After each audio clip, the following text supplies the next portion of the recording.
നാം വായിച്ചതായ തിരുവചന ഭാഗം ഏവർക്കും സുപരിചിതമായ ഒരു വേദഭാഗമാണ്. അത് ലൂക്കോസിൻ്റെ സുവിശേഷം 11-ാം അധ്യായം അതിൻ്റെ 29 മുതൽ 32 വരെയുള്ള വാക്യങ്ങളാണ് വായിച്ചത്. ഇതേ ഭാഗം മത്തായിയുടെ സുവിശേഷം 12-ാമത്തെ അധ്യായത്തിൽ നമുക്ക് ഇതേ ഭാഗം കാണുവാനായിട്ട് കഴിയുന്നു. പ്രൈസലോ. ഇവിടെ ലൂക്കോസിൻ്റെ സുവിശേഷം 11-ാം അധ്യായം അതിൻ്റെ 29-ാമത്തെ വാക്യം ആരംഭിക്കുന്നത്, പുരുഷാരം തിങ്ങിക്കൂടിയപ്പോൾ അവൻ പറഞ്ഞു തുടങ്ങിയത് എന്ന് പറഞ്ഞാണ്. എന്നാൽ മത്തായിയുടെ സുവിശേഷം 12-ാം അധ്യായം അതിൻ്റെ 38-ാമത്തെ വാക്യം നമ്മൾ നോക്കുമ്പോൾ, അപ്പോൾ ശാസ്ത്രിമാരിലും പരീശന്മാരിലും ചിലർ അവനോട്, ഗുരു, നീ ഒരു അടയാളം ചെയ്തു കാണുവാൻ ഞങ്ങൾ ഇച്ഛിക്കുന്നു എന്ന് പറഞ്ഞ് ആ ഭാഗത്തിന് അനുബന്ധിച്ച് കർത്താവായ യേശു ക്രിസ്തു ഇതേ കാര്യം പ്രസ്താവിക്കുന്നതായിട്ട് മത്തായി രേഖപ്പെടുത്തി വച്ചിരിക്കുകയാണ്.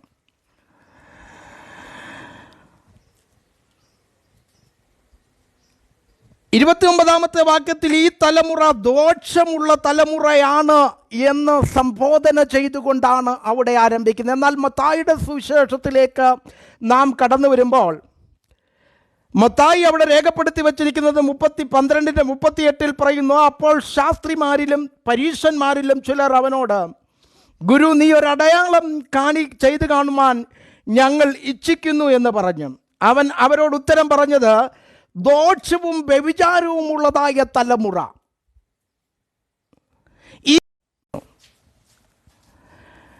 അടുത്തതായിട്ട് ഈ വേദഭാഗത്തിൽ ഇവിടെ നാം വായിച്ച തിരുവചന ഭാഗത്തിൽ പറയുന്നു, ഈ തലമുറ എങ്ങനെയുള്ളതാണ്? ഈ തലമുറ എങ്ങനെയുള്ളതാണ്? ഈ തലമുറയെ പറ്റി പറയുന്നത് ഇത് ദോഷമുള്ളൊരു തലമുറയാണ് എന്ന് പറയുന്നു. ദോഷമുള്ളതായ തലമുറ, ദോഷവും വ്യഭിചാരവുമുള്ളതായ തലമുറയെന്ന് മത്തായി രേഖപ്പെടുത്തി വച്ചിരിക്കുന്നു. ഈ കാലഘട്ടത്തെ അല്ലെങ്കിൽ കർത്താവായ യേശു ക്രിസ്തുവിൻ്റെ പരസ്യ ശുശ്രൂഷ കാലയളവിൽ തൻ്റെ മുമ്പിൽ വന്നിരിക്കുന്നതായ തലമുറകളോട് അല്ലെങ്കിൽ ആ കാലഘട്ടത്തെ കർത്താവായ യേശു ക്രിസ്തു സംബോധന ചെയ്യുന്നത് ഇപ്രകാരമാണ്. അവൻ പറയുന്നത് ഇപ്രകാരമാണ്, ഇത് ദോഷവും വ്യഭിചാരവും ഉള്ളതായ തലമുറ. ലൂക്കോസ് പറയുന്നത് ഇത് ദോഷമുള്ളതായ തലമുറയാണ്. തലമുറകൾ എന്തു ചെയ്യുന്നു? അടയാളം അന്വേഷിക്കുന്നു എന്ന് കർത്താവ് അവിടെ എടുത്തു പറയുന്നതായിട്ട് നമുക്ക് കാണുവാൻ കഴിയുന്നു. ദോഷവും വ്യഭിചാരവും ഉള്ളതായ തലമുറയുടെ പ്രത്യേകത, അവർ അടയാളം അന്വേഷിക്കുന്നു എന്ന് നമുക്ക് കാണുവാനായിട്ട് കഴിയുന്നു. 11-ാം അധ്യായത്തിലേക്ക് നാം കടന്നു വരുമ്പോൾ അതിൻ്റെ 16-ാമത്തെ വാക്യത്തിൽ എന്തുകൊണ്ടാണ് ഇവർ അടയാളം അന്വേഷിക്കുന്നത്, അല്ലെങ്കിൽ ക്രിസ്തു ഒരടയാളം ചെയ്തു കാണുവാൻ ആഗ്രഹിക്കുന്നതെന്ന് 16-ാമത്തെ വാക്യത്തിൽ രേഖപ്പെടുത്തി വച്ചിരിക്കുന്നു. അത് അവനെ പരീക്ഷിച്ചുകൊണ്ട് ചോദിച്ചൊരു ചോദ്യമാണ്. രണ്ടാമതായിട്ട് ഇവർ പറയുന്നത് അവർ പറയുന്നത് ഇപ്രകാരമാണ്, ആകാശത്തിൽ നിന്നുള്ളതായ ഒരടയാളമാണ് അവർ ചോദിക്കുന്നത്. പക്ഷേ കർത്താവായ യേശു ക്രിസ്തു അവർക്ക് കൊടുക്കുന്ന അടയാളം തിരുവചനത്തിൽ നിന്നാണ്. തിരുവചനത്തിൽ നിന്നുള്ളതായ ചില അടയാളങ്ങൾ കർത്താവായ യേശു ക്രിസ്തു ദോഷവും വ്യഭിചാരവും ഉള്ളതായ തലമുറ,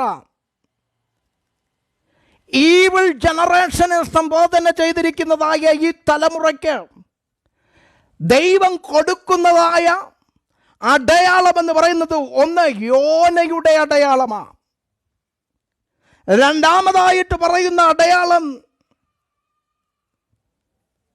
അവിടെ രേഖപ്പെടുത്തി വച്ചിരിക്കുന്നത്, ശെബാരാജ്ഞി ശലോമോന്റെ ജ്ഞാനം കേൾക്കുവാൻ ഭൂമിയുടെ അറുതികളിൽ നിന്ന് യെരുശലേമിൽ എത്തിച്ചേർന്നതായ സംഭവ ചരിത്രം. ഇത് രണ്ടും ഹിസ്റ്ററിയാണ്. ഇത് രണ്ടും പഴയ നിയമ വചനത്തിൻ്റെ അടിസ്ഥാനത്തിലുള്ള തെളിവാണ് കർത്താവായ യേശു ക്രിസ്തു ഇവിടെ നൽകുന്നത്. എന്നാൽ മത്തായിയുടെ സുവിശേഷത്തിൽ നാം കണ്ടത് കർത്താവായ യേശു ക്രിസ്തു ഈവിൾ ജനറേഷൻ എന്ന് മാത്രമല്ല അവിടെ സംബോധന ചെയ്യുന്നത്. അവിടെ എപ്രകാരമാണ് 18:38 പറയുന്നത്? ദോഷവും വ്യഭിചാരവും ഉള്ളതായ തലമുറയായിട്ടാണ്, അഡൾട്ടറസ് ജനറേഷൻ ആയിട്ടാണ് പറയുന്നത്. അഡൾട്ടറസ് ജനറേഷൻ എന്ന് പറഞ്ഞു കഴിഞ്ഞാൽ, വ്യഭിചാരം എന്ന് പറഞ്ഞു കഴിഞ്ഞാൽ നാം ഉദ്ദേശിക്കുന്ന രീതികളല്ല. ദൈവവചനത്തിൽ പല ഭാഗത്ത് വ്യഭിചാരത്തിനും രേഖപ്പെടുത്തി വച്ചിരിക്കുന്നത് ഒരുവൻ തൻ്റെ ജീവിതത്തിൽ തൻ്റെ ചെയ്യുന്ന ശാരീരികമായ തെറ്റിനെ ഓർപ്പിക്കുന്നതിന് വേണ്ടിയല്ല, അല്ലെങ്കിൽ മാനുഷികമായി നാം കണക്ക് കൂട്ടുന്നതായ ആ വ്യഭിചാര രീതിയെ ഓർപ്പിക്കുന്നതിന് വേണ്ടിയല്ല. ഇവിടെ ഉദ്ദേശിക്കുന്നത് ആത്മീക വ്യഭിചാരത്തെ പറ്റിയാണ്, സ്പിരിച്വൽ അഡൾട്ടറേഴ്സ്. എന്താണ് ആത്മീകമായ വ്യഭിചാരം? അതിന് ഒരു നിർവചനം ഇപ്രകാരമാണ്. ഒറ്റ വാക്കിൽ പറഞ്ഞാൽ, വലിയവനായ ദൈവത്തോട് അവിശ്വസ്തതകേട് കാണിക്കുന്നത് ആത്മീക വ്യഭിചാരമെന്ന് പറയുവാനായിട്ട് കഴിയും. ജീവനുള്ളതായ ദൈവത്തോട് അവിശ്വസ്തതകേട് കാണിക്കുന്നത് അത് ആത്മീക വ്യഭിചാരമാണ്.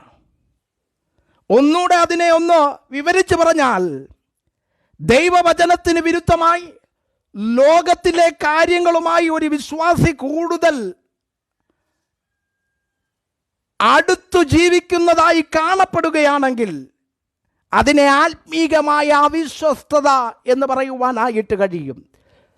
കാരണം ജീവനുള്ളതായ ദൈവത്തിന് പ്രാധാന്യം കൊടുക്കാതെ, ദൈവവചനത്തിന് പ്രാധാന്യം കൊടുക്കാതെ, ലോകത്തിലെ കാര്യങ്ങൾക്ക് പ്രാധാന്യം കൊടുത്തുകൊണ്ട്, ദൈവത്തിൻ്റെ പ്രാധാന്യത്തെ തൃണവൽക്കരിച്ചുകൊണ്ട്, ലോകത്തിൽ കാണപ്പെടുന്നതായ ലോക സുഖങ്ങൾക്ക് പ്രാധാന്യം കൊടുത്തുകൊണ്ട് ഒരു വിശ്വാസി ജീവിക്കുന്നുവെങ്കിൽ ആ വ്യക്തി ദൈവമുമ്പാകെ അവിശ്വസ്തനായ വ്യക്തിയാണ്. പൗലോസ് അപ്പോസ്തലൻ പറയുന്നത്, ക്രിസ്തുവെന്ന ഏകപുരുഷന് നിങ്ങളെ നിർമ്മല കന്യകയെ ഏൽപ്പിക്കുവാൻ തക്കവണ്ണം വിവാഹ നിശ്ചയം ചെയ്തവർ കർത്താവായ യേശു ക്രിസ്തുവിൻ്റെ വചനത്തിന് അടിസ്ഥാനമായി ജീവിക്കണം. അങ്ങനെ ജീവിക്കുന്നില്ല എങ്കിൽ ആ തലമുറയെ സംബോധന ചെയ്യുന്നത് ഇപ്രകാരമാണ്: വ്യഭിചാരവും ദോഷവും ഉള്ളതായ തലമുറ. ദൈവത്തിൻ്റെ വചനത്തിൽ പല ഭാഗത്ത് ദൈവവചനം ഇതിന് തെളിവ് നൽകുന്നുണ്ട്. ന്യായാധിപന്മാരുടെ പുസ്തകം 2-ാം അധ്യായം അതിൻ്റെ 11 മുതൽ 17 വരെ വായിക്കുമ്പോൾ, ഇസ്രായേൽ ജനം അവരുടെ വലിയവനായിരിക്കുന്ന ദൈവത്തെ ഉപേക്ഷിച്ച് മിഥ്യാമൂർത്തികളുടെ പുറകെ പോകുവാനായിട്ടിടയായി തീർന്നു. അശേരാത്ത് പ്രതിഷ്ഠകളുടെ പുറകെ പോകുവാനായിട്ടിടയായി തീർന്നു. ബാൽ പെരിയോറിന് അവർ ബലി കഴിക്കുവാനായിട്ടിടയായി തീർന്നു. വലിയവനായിരിക്കുന്ന ദൈവത്തെ ഉപേക്ഷിച്ച് അന്യദേവന്മാരുടെ പുറകെ പോയി അന്യദേവന്മാർക്ക് ആരാധന കഴിച്ചവരെ ദൈവത്തിൻ്റെ വചനം പറയുന്നു, ഇവർ ദൈവത്തോട് അവിശ്വസ്തകേട് കാണിച്ചു, ഇവർ ദൈവത്തോട് വിശ്വസ്തരല്ലായിരുന്നു എന്ന് കാണുവാനായി കഴിയുന്നു. യെഹെസ്കേൽ പ്രവാചകന്റെ പുസ്തകം 16-ാം അധ്യായം വായിക്കുമ്പോൾ അവിടെ ഈ ആത്മീകമായ അധഃപതനത്തെ പറ്റി ഒരു ജിയോഗ്രാഫിക്കൽ ഐഡിയയിൽ അവിടെ പറഞ്ഞിരിക്കുന്നതായിട്ട് നമുക്ക് കാണുവാനായിട്ട് കഴിയും. അതുമാത്രമല്ല, പിന്നെയും ഹോശയ്യ പ്രവാചകന്റെ പുസ്തകം പഠിക്കുമ്പോൾ ഹോശയ്യ പ്രവാചകന്റെ ഭാര്യ തൻ്റെ കുടുംബബന്ധത്തിന് പ്രാധാന്യം കൊടുക്കാതെ വേറെ വ്യക്തി ജീവിതങ്ങളുടെ പുറകെ പോയപ്പോൾ അവരെ മടക്കി കൊണ്ടുവരുന്നവനായ സ്നേഹസമ്പന്നനായിരിക്കുന്നതായ ഒരു പ്രവാചകനെ നമുക്കവിടെ കാണുവാനായിട്ട് കഴിയുന്നു. അതായത് പാപത്തിലേക്ക് വീണുപോയി ദൈവവുമായിട്ടുള്ള വ്യവസ്ഥയ്ക്ക് ഭംഗം വരുത്തി ഈ ലോകത്തിൻ്റെതായ താടിമോടുകളെ ആശ്രയിച്ചു പോയ വ്യക്തിയെ മടക്കിക്കൊണ്ടുവരുന്ന ഒരു ദൂതാണ് ഹോശയ്യ പ്രവാചനത്തിൽ നാം കാണുന്നത്. വ്യഭിചാരിണിയായിരിക്കുന്ന സ്ത്രീയെ വിവാഹം കഴിക്കുന്നതായ പ്രവാചകനെ അതിലൂടെ ദൈവം പഠിപ്പിക്കുവാൻ ആഗ്രഹിച്ചത് എന്താണെന്നറിയാമോ? എൻ്റെ ജനം എന്നെ മറന്ന് ബാൽ പെരിയോറിന് ധൂപം കാട്ടി ബാൽ ദൈവങ്ങളെ ആരാധിച്ച് അശേരത്ത് പ്രതിഷ്ഠകളെ ആരാധിച്ച് വലിയവനായ ദൈവത്തിൽ നിന്നുള്ള ബന്ധത്തിൽ അകന്നുപോയ ദൈവജനത്തെ മടക്കി ദൈവസന്നിധിയിലേക്ക് കൊണ്ടുവരുന്നതായ ദൈവകൃപയാണ് നമുക്കിവിടെ കാണുവാനായിട്ട് കഴിയുന്നത്. എന്നാൽ നാം വായിച്ചതായ തിരുവചന ഭാഗത്തിൽ അവിടെ കാണുന്നത് അടയാളം ചോദിച്ചവർക്ക് കൊടുക്കുന്നതായ അടയാളങ്ങളാണ് നമുക്കവിടെ കാണുന്നത്. ഒന്ന് പറയുന്നത് യോനയുടെ അടയാളമാണ്. നമുക്കറിയാം, യോനാ പ്രവാചകൻ എന്ന് പറഞ്ഞു കഴിഞ്ഞാൽ ദൈവസന്നിധിയിൽ നിന്ന് ദൈവം പറഞ്ഞ റൂട്ടിലേക്ക് പോകാതെ തനിക്കിഷ്ടപ്പെട്ടതായ സ്ഥലത്തേക്ക് യാത്ര ചെയ്ത പ്രവാചകനാണ് യോനാ പ്രവാചകൻ.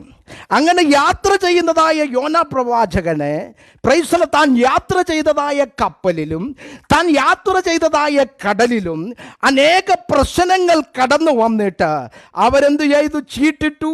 ആ ചീട്ട് യോനയ്ക്ക് വീണു. അവർ യോനയെ എടുത്ത് കടലിൽ കളയുന്നതും ആ കടലിൽ ശാന്തമാകുന്നതും കടലിൽ വീണതായ യോനയെ ദൈവം കൽപ്പിച്ചിട്ട് ഒരു മത്സ്യം അവനെ വിഴുങ്ങുവാനും ഇടയായി തീരുന്നതായിട്ട് നാം കാണുന്നു. ആ സംഭവ ചരിത്രങ്ങളൊക്കെ നമുക്കറിയാം. യോനയുടെ ചരിത്രം അതൊരു ഉപമയല്ല, ഒരു കഥയല്ല, പിന്നെയോ അത് സാക്ഷാൽ നടന്ന ഒരു ചരിത്രമാണെന്ന് കൂടി ദൈവത്തിൻ്റെ തിരുവചനം പഠിക്കുമ്പോൾ നമുക്ക് കാണുവാനായിട്ട് കഴിയുന്നു. ഇവിടെ കർത്താവ് പഴയ നിയമ പുസ്തകമായിരിക്കുന്ന യോനാ പ്രവാചകനിൽ ഉദ്ധരിച്ചുകൊണ്ട് കർത്താവ് ഇവിടെ പറയുകയാണ്, നിനവെക്കാർ യോനയുടെ പ്രസംഗം കേട്ടു മാനസാന്തരപ്പെട്ടു. ഇതാ ഇവിടെ യോനയിലും വലിയവനായിരിക്കുന്ന കർത്താവ്. യോന ഒരു പ്രവാചകനാണ്. ആ യോന ദൈവത്തിൻ്റെ പ്രവചനം കേട്ടിട്ട് ദൈവം കൽപ്പിച്ചിടത്തേക്ക് പോകാതെ തൻ്റെ സ്വന്തം ഡയറക്ഷനിൽ യാത്ര ചെയ്ത മനുഷ്യൻ. എന്നാൽ ദൈവത്തിൻ്റെ പദ്ധതിയിൽ നിന്ന് അകന്നു പോകുന്നവനെ അങ്ങനെ അവനെ വിടുകയല്ല, അവനെ കൊണ്ട് തൻ്റെ പദ്ധതികൾ പൂർത്തീകരിക്കുന്നതായ ഒരു ദൈവത്തെ നമുക്ക് കാണുവാനായിട്ട് കഴിയും. ഇന്ന് പകൽക്കാലം എന്നെ കേൾക്കുന്ന പ്രിയ ദൈവജനമേ, നിങ്ങൾ ഒരുപക്ഷെ ദൈവത്തിൻ്റെ പദ്ധതികളിൽ നിന്ന് അകന്നു ഓടുന്ന വ്യക്തിയാകിയിരിക്കാം. ദൈവം നിങ്ങളോട് കൽപ്പിച്ചത് ചെയ്യുവാൻ മടിച്ച് അതിന് ചില ഉപാധികൾ പറഞ്ഞ് വേറെ സ്ഥലത്തേക്ക് വേറെ ദിശയിലേക്ക് യാത്ര ചെയ്യുന്ന വ്യക്തിയായിരിക്കാം നിങ്ങൾ. എന്നാൽ ഇന്ന് പകൽക്കാലം ഞാനൊരു കാര്യം നിങ്ങളോട് പറയാം. സർവശക്തനായിരിക്കുന്ന ദൈവത്തിന് നിങ്ങളെക്കുറിച്ചൊരു പദ്ധതി ഉണ്ടെങ്കിൽ ലോകത്തിൽ ഒരു മനുഷ്യനും അതിനെ മാറ്റുവാനായിട്ട് കഴിയത്തില്ല. ലോകത്തിൽ ഒരു യാത്രകൾക്കും അതിനെ മാറ്റുവാനായിട്ട് കഴിയത്തില്ല. നിങ്ങൾക്ക് എത്ര തന്നെ ആ ദൈവിക പദ്ധതികളിൽ നിന്ന് ഓടി ഒളിക്കുവാനായിട്ടും കഴിയത്തില്ല. കാരണം എന്താണെന്നറിയാമോ? നിങ്ങൾ എത്ര ദൂരെ ഓടി ഒളിച്ചാലും അവിടെ വന്ന് നിങ്ങളെ പിടിച്ച് നിങ്ങളെ കൊണ്ട് ദൈവത്തിൻ്റെ പ്രവൃത്തി തികയ്ക്കുന്നവനാണ് നാം സേവിക്കുന്ന വലിയവനായിരിക്കുന്ന ദൈവം. യോന ചില ഉപാധികൾ ദൈവസന്നിധിയിൽ വെച്ചിട്ട് അവൻ തർശീശിലേക്ക് പോയി. ദൈവം അവനോട് പറഞ്ഞു, നിനവയിലേക്ക് പോകാതെ യോന തർശീശിലേക്ക് കപ്പൽ കണ്ടു, കൂലി കൊടുത്ത് അതിൽ കയറി. ഏറ്റവും ഒടുവിൽ ദൈവം പിടിക്കപ്പെടുമ്പോൾ 2-ാം അധ്യായം, യോനയുടെ പുസ്തകം 2-ാം അധ്യായത്തിൽ മത്സ്യത്തിൻ്റെ വയറ്റിൽ കിടന്ന് അയ്യം വിളിക്കുന്നതായ യോനയെ നാം കാണുകയാണ്. അതേ യോനയെ ദൈവം എന്ത് ചെയ്തെന്നറിയാമോ? നിനവയിലേക്ക് കൊണ്ടുചെന്ന് നിനവയ്ക്ക് വിരോധമായിട്ട് പ്രസംഗിച്ചു. എന്ത് സംഭവിച്ചു എന്ന് നമുക്കറിയാം. നിനവേക്കാർ ഒരു ഉപവാസം പ്രസിദ്ധപ്പെടുത്തി. അവർ രാജാവും ജനങ്ങളും മൃഗങ്ങളും എല്ലാം ഒരുപോലെ ഉപവസിച്ചൊരു ഉപവാസം. ഇതുപോലെ വേറൊരു ഉപവാസം ബൈബിൾ രേഖപ്പെടുത്തിയിട്ടില്ല. സകല നിനവേ രാജ്യത്തിലുള്ളതായ സകല എണ്ണവും ആ ശിക്ഷാവിധിയിൽ നിന്ന് രക്ഷ പ്രാപിക്കുന്നതിന് വേണ്ടി അവർ ഉപവസിക്കുവാനായിട്ടിടയായി തീർന്നു. മൃഗങ്ങളും മനുഷ്യരും എല്ലാം രാജകൽപ്പന മാനിച്ച് ദൈവസന്നിധിയിൽ ഉപവസിച്ചു. നാം അവിടെ കാണുന്നത് യഹോവ അനർത്ഥത്തെ കുറിച്ച് അനുദപിച്ച് നിനവയ്ക്ക് വിടുതൽ കൊടുക്കുവാനായിട്ടിടയായി തീർന്നു. ഇവിടെ രേഖപ്പെടുത്തി വെച്ചിരിക്കുന്നത്, നിനവേക്കാർ ന്യായവധി ദിവസത്തിൽ ഈ തലമുറയോടൊന്നിച്ച് എഴുന്നേറ്റ് അതിനെ കുറ്റം വിധിക്കും. അവർ യോനയുടെ പ്രസംഗം കേട്ട് എന്ത് ചെയ്തു? മാനസാന്തരപ്പെട്ടു. ദോഷവും വ്യഭിചാരവും ഉള്ളതായ തലമുറ ദൈവിക വചനത്തിന് പ്രാധാന്യം കൊടുക്കാതെ, ദൈവത്തെ ആരാധിക്കുന്നതിന് പ്രാധാന്യം കൊടുക്കാതെ, മാനസാന്തരപ്പെടാതെ തങ്ങളുടെ ഇഷ്ടപ്രകാരം ജീവിക്കുന്ന തലമുറകളോട് ഇന്ന് പകൽക്കാലം ഞാൻ പറയട്ടെ, ദൈവം നിങ്ങളെ ന്യായം വിധിക്കുന്ന ഒരു ന്യായ തീർപ്പിന്റെ സമയമുണ്ട്. അന്ന് നിനവേക്കാർ എന്ത് ചെയ്യുമെന്നറിയുമോ? ആ ന്യായവിധി ദിവസത്തിൽ എഴുന്നേറ്റ് നിങ്ങളെ ന്യായം വിധിക്കുവാനായിട്ടിടയായി തീരും. അതുപോലെ തന്നെ കർത്താവ് പറയുന്ന വേറൊരു ഉദാഹരണമാണ്, തെക്കേ രാജ്ഞി ന്യായവിധിയിൽ ഈ ആളുകളോട് ഒന്നിച്ച് ഉയർത്തെഴുന്നേറ്റ് അവരെ കുറ്റം വിധിക്കും. അവർ ശലോമോന്റെ ജ്ഞാനം കേൾപ്പാൻ ഭൂമിയുടെ അറുതികളിൽ നിന്ന് വന്നുവല്ലോ. 2 രാജാക്കന്മാരുടെ പുസ്തകം, 2 ദിനവൃത്താന്തങ്ങളുടെ പുസ്തകം 9-ാം അധ്യായവും 2 രാജാക്കന്മാരുടെ പുസ്തകം 10-ാം അധ്യായത്തിലും ഷേബാരാജ്ഞി ജ്ഞാനികളുടെ ജ്ഞാനിയായിരിക്കുന്ന ശലോമോന്റെ അടുക്കൽ കടന്നു വരുന്നതായിട്ട് രേഖപ്പെടുത്തുന്നതാണ് സംഭവ ചരിത്രം. ഇവിടെ ദൈവത്തിൻ്റെ തിരുവചനം പറയുന്നു, ഇവരും എന്ത് ചെയ്യും? ന്യായവിധി ദിവസത്തിൽ ഈ തലമുറയോടുകൂടി ഉയർത്തെഴുന്നേറ്റിട്ട് എന്ത് ചെയ്യുമെന്നറിയാമോ? ഉയർത്തെഴുന്നേറ്റിട്ട് ഈ തലമുറയെ ന്യായം വിധിക്കുവാനായിട്ടിടയായിത്തീരും. അവിടെ പറയുന്നു, അവൾ ഉയർത്തെഴുന്നേൽക്കുന്നതിൻ്റെ ഒരു റീസണാണ് അവിടെ പറയുന്നത്. അതൊന്ന് വായിച്ചാട്ടെ, 31-ാമത്തെ വാക്യം.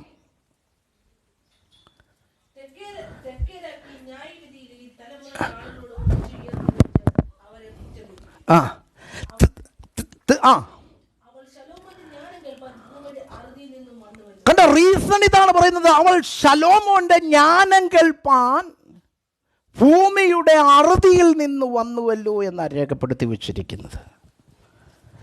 ശലോമോന് ദൈവം ജ്ഞാനം കൊടുത്തു. അത് ദൈവികമായ ജ്ഞാനമായിരുന്നു. ഈ ലോകത്തിൽ, ഈ ഭൂമിയിലുള്ള സകല എണ്ണത്തെ പറ്റിയുമുള്ളതായ ജ്ഞാനം. ശലോമോന്റെ ജ്ഞാനം വിശ്വപ്രതിഷ്ഠമാണ്. ശലോമോന്റെ ജ്ഞാനം കൊടുത്ത ദൈവം അവിടെ തന്നെ പറയുന്നൊരു കാര്യമുണ്ട്, ശലോമോനെ പോലെ ഒരാൾ അതിന് മുമ്പും ഉണ്ടായിട്ടില്ല, അതിന് പിൻപും ഉണ്ടാകുവാനായിട്ട് പോകുന്നത്. അത്ര ദൈവിക ജ്ഞാനത്താൽ നിറയപ്പെട്ട വ്യക്തിയായിരുന്നു ശലോമോൻ. ഷേബാരാജ്ഞി എന്ത് ചെയ്തു?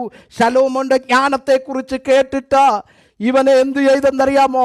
ഇവൻ്റെ അരമനയിൽ കടന്നു വരുവാനായിട്ടിടയായി തീർന്നു. എന്നാൽ ദൈവത്തിൻ്റെ വിശുദ്ധ ബൈബിൾ പറയുന്നത്, അവൾ എന്ത് ചെയ്യുമെന്നറിയാമോ? ന്യായവിധി ദിവസത്തിൽ ഉയർത്തെഴുന്നേറ്റിട്ട് ഈ തലമുറയെ ന്യായം വിധിക്കുവാനായിട്ടിടയായി തീരും. കാരണം അവൾ എന്ത് ചെയ്തു? ഭൂമിയുടെ അറുതികളിൽ നിന്ന് ശലോമോന്റെ ജ്ഞാനം ശ്രവിക്കുവാനായിട്ട് കടന്നു വന്നുവല്ലോ. ഇവിടെ ഇതാ ശലോമോനിലും വലിയവൻ, ഒന്ന് യോനയിലും വലിയവനായവൻ, 2 പറയുന്നു ഞാൻ ശലോമോനിലും വലിയവനാ. അപ്പോൾ നാം ഒരു കാര്യം ഇവിടെ മനസ്സിലാക്കണം. ശാസ്ത്രിമാരും പരീക്ഷന്മാരും അവനെ പരീക്ഷിച്ച് ചോദിച്ചത്, ഒരു അടയാളം ചോദിച്ചത്, കർത്താവേ ഞങ്ങൾക്ക് ഒരു അടയാളം ആവശ്യമാണ്. അതെവിടെ നിന്നുള്ളതാ? ആകാശത്ത് നിന്നുള്ളതായ, ആസ്ട്രോളജിക്കലായിട്ടുള്ളതായ ഒരു എവിഡൻസ് ആണ്, ഒരു മിറക്കിളാണ്, ഒരു സൈനാണ് ഞങ്ങൾക്ക് ആവശ്യം. കർത്താവ് പറയുന്ന സൈൻ ഇതാണ്. കർത്താവ് പറഞ്ഞു, ഞാൻ ആകാശത്ത് നിന്ന് അടയാളം കാണിക്കുവാനല്ല, ഞാൻ തരുന്ന അടയാളം ദൈവ വചനത്തിൽ നിന്നുള്ള അടയാളമാ. 1 യോനയുടെ അടയാളം, 2 ശലോമോന്റെ കാര്യം. ഈ 2 അടയാളങ്ങളും പറഞ്ഞിട്ട് യഥാർത്ഥ അടയാളം അവൻ പറയുന്നത് എന്താണെന്നറിയാമോ? ഈ 2 അടയാളങ്ങളും പറഞ്ഞ്, ഇതാ യോനയിലും വലിയവൻ, ശലോമോനിലും വലിയവൻ എന്ന് പറഞ്ഞാൽ, സദൂക്യരെ, പരീശന്മാരെ, ഈ തലമുറകൾക്ക് ദൈവം കൊടുക്കുന്ന അടയാളം അത് ക്രിസ്തു എന്ന അടയാളമാണെന്ന് ഇന്ന് പകൽക്കാലം നാം മനസ്സിലാക്കണം. അതുകൊണ്ടാണല്ലോ കർത്താവ് ഇങ്ങനെ പറയുന്നത്, ഇതാ ഇവിടെ ശലോമോനിലും വലിയവൻ. ജ്ഞാനിയായിരിക്കുന്ന ശലോമോനെക്കാട്ടിൽ വലിയവൻ.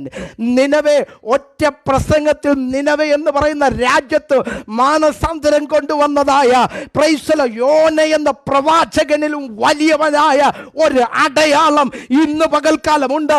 ഈ തലമുറയ്ക്കൊരു അടയാളം, അത് ക്രിസ്തുവാണെന്ന് ഇന്ന് പകൽക്കാലം മനസ്സിലാക്കുക. നമുക്കടയാളം നാം പലപ്പോഴും ആകാശത്ത് നിന്ന് പരീശന്മാരെ പോലെ, സദൂക്യരെ പോലെ നാം മറ്റു പല അടയാളങ്ങളും അന്വേഷിക്കുമ്പോൾ, ഇന്ന് പകൽക്കാലം ഞാൻ പറയാം, ഇതാ യോനയിലും വലിയവൻ, ശലോമോനിലും വലിയവൻ, ഈ ലോകത്തിനു തന്നെ അടയാളമായി 2 കള്ളന്മാരുടെ മധ്യത്തിൽ ക്രൂശിക്കപ്പെട്ടവൻ, അരമത്യക്കാരനായി യോസഫിന്റെ കല്ലറയിൽ അടക്കപ്പെട്ടവൻ.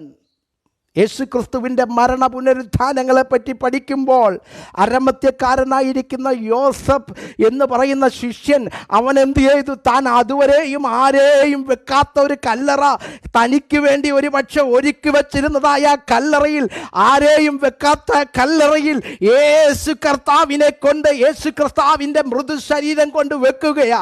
നിങ്ങൾക്കറിയണമോ, മരിച്ച 3 ദിവസം കഴിഞ്ഞപ്പോൾ ഹല്ലേലൂയ, അരമത്യക്കാരനായ യോസഫിന് അവന്റെ കല്ലറ മടക്കി കൊടുത്തവനാണ് ഈ തലമുറയ്ക്കടയാളം. 5 അപ്പം കൊണ്ട് 5000 പോഷിപ്പിച്ചവൻ, അത്തിയുടെ കീഴിലിരിക്കുന്ന നദനിയേലിനെയും അത്തിയുടെ മുകളിലിരിക്കുന്നവനായ സക്കായിയെയും കണ്ടവൻ, അവനാണ് ഈ തലമുറയ്ക്കുള്ളതായ അടയാളം. ഇതാ ഞാൻ മരിച്ചവനായിരുന്നു, എന്നാൽ ഇതാ വീണ്ടും ജീവിച്ചിരിക്കുന്നു. മരണത്തിൻ്റെയും പാതാളത്തിൻ്റെയും താക്കോൽ കയ്യിലുള്ളവൻ, അവനാണ് ഈ തലമുറയ്ക്ക് അടയാളം. Praise hallelujah. ഞാൻ ആദ്യനും അന്തനുമാകുന്നു എന്ന് അരുളി ചെയ്തവൻ, മരണത്തിൻ്റെയും പാതാളത്തിൻ്റെയും താക്കോൽ കയ്യിലുള്ളവൻ, the king of king and lord of lord എന്ന് ദൈവത്തിൻ്റെ വചനം പറയുന്നവൻ, അവനാണ് ഈ തലമുറയ്ക്ക് അടയാളം. പ്രിയമുള്ളവരെ, അടയാളം അന്വേഷിക്കുന്നത് ദോഷവും വ്യഭിചാരവും ഉള്ളതായ തലമുറയാ. ദൈവത്തിൻ്റെ വചനത്തിലൂടെ കർത്താവിനോട് അവർ പരീക്ഷിച്ച് ചോദിച്ചു, കർത്താവേ, ഞങ്ങൾക്ക് ആകാശത്ത് നിന്ന് ഒരടയാളം വേണമെന്ന് പറഞ്ഞപ്പോൾ, പ്രിയമുള്ളവരെ, അവൻ പറഞ്ഞു, ഇതാ യോനയിലും വലിയവൻ നിങ്ങളുടെ അടുക്കൽ നിൽക്കുകയാണ്, ശലോമോനിലും വലിയവൻ നിങ്ങളുടെ അടുക്കൽ നിൽക്കുകയാണ്. ഞാനാണ് ഈ തലമുറയ്ക്ക് അടയാളമായിരിക്കുന്നത്. ദോഷവും വ്യഭിചാരവുമുള്ള തലമുറ അടയാളം അന്വേഷിക്കുന്നു.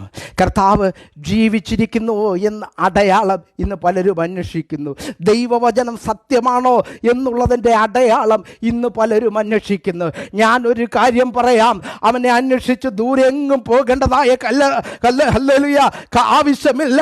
ഇന്ന് പകൽക്കാലം ഹല്ലേലൂയ ദൈവവചനത്തെ പറ്റി ദൈവവചനം തന്നെ പറയുന്നത്, thy word is settled in heaven എന്ന ദൈവവചനം സ്വർഗത്തിലെന്നേക്കും സ്ഥിരമായിരിക്കുന്ന ദൈവവചനമാണ്. അതേ വചനം പറയുന്നു, കർത്താവ് താൻ ഗംഭീരനാദത്തോടും പ്രധാന ദൂതൻ്റെ ശബ്ദത്തോടും കർത്താവിൻ്റെ കാഹളത്തോടും കൂടെ ഇറങ്ങി വരുന്ന ഒരുത്തനെ പറ്റി, അവനെ പറ്റി ഹല്ലേലൂയ ദൈവത്തിൻ്റെ തിരുവചനം പറയുമ്പോൾ നമുക്കറിയാം, ഉൽപ്പത്തി പുസ്തകത്തിൽ അവൻ സ്ത്രീയുടെ സന്തതിയായിട്ട് അവനെ നമുക്ക് കാണുവാൻ കഴിയുന്നു. പുറപ്പാട് പുസ്തകത്തിൽ അവൻ പെസഹ കുഞ്ഞാടാണ്. അങ്ങനെ ലേവ്യ പുസ്തകത്തിൽ, സംഖ്യാ പുസ്തകത്തിൽ, ആവർത്തന പുസ്തകത്തിൽ, ബൈബിളിലെ 66 പുസ്തകങ്ങളിലും ഈ തലമുറയ്ക്ക് വേണ്ടി ഉയർത്തി കാണിക്കുന്നത് അത് കർത്താവായ യേശു ക്രിസ്തുവിനെയാ.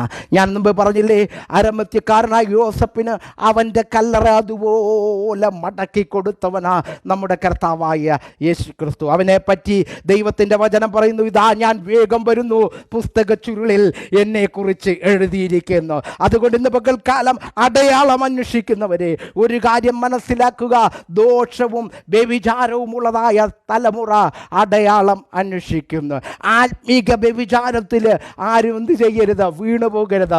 ക്രിസ്തുവിനെ കുറിച്ചുള്ള ഏകാഗ്രതയിൽ നിന്ന് ആരും അകന്നു പോയിട്ട് ഈ ലോക സ്നേഹത്തിൽ വീഴാതിരിക്കുവാൻ, നമ്മുടെ ക്രിസ്തീയ ജീവിതം വളരെ ഭക്തിയോടെ ഭയത്തോടെ നയിക്കുവാൻ ദൈവം നിങ്ങളെ സഹായിക്കട്ടെ. പ്രാർത്ഥിക്കാം. നമ്മുടെ കണ്ണുകളെ ദൈവസന്നിധിയിൽ അടയ്ക്കാം.